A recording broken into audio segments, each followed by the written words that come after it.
En un pequeño y encantador pueblo navideño vivían dos gnomos muy especiales llamados Frodi y Lumi. Frodi, con su traje azul y gorro gris, tenía una larga barba blanca y una nariz graciosa que siempre hacía reír a todos. Lumi, por su parte, vestía de rosa con un gorro gris a juego. Ambos llevaban luces de colores navideñas en sus gorros y siempre tenían en la mano unos bastones de caramelos. Una fría noche de diciembre, mientras las estrellas brillaban en el cielo, Frodi y Lumi decidieron que era el momento perfecto para una nueva aventura. Se dirigieron al Bosque de los Sueños, un lugar mágico donde se decía que los deseos de Navidad se hacían realidad.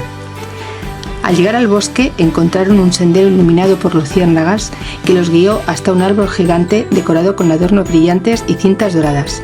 En la base del árbol había un cofre antiguo con una inscripción que decía: «Solo los corazones puros pueden abrir este cofre y descubrir el verdadero espíritu de la Navidad».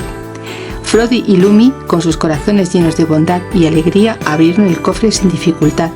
Dentro encontraron un mapa que los llevaría a la estrella de la Navidad, una estrella mágica que tenía el poder de conceder un deseo a quien la encontrara.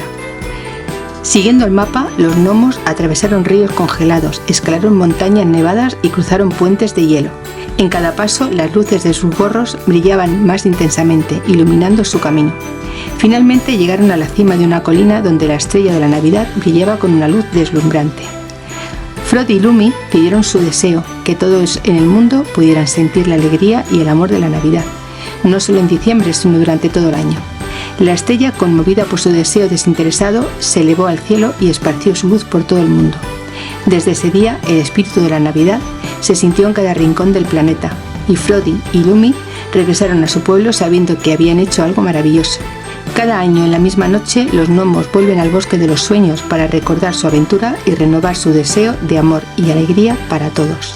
Espero que os haya gustado la historia y os deseo una feliz Navidad en compañía de vuestros seres queridos. Un beso.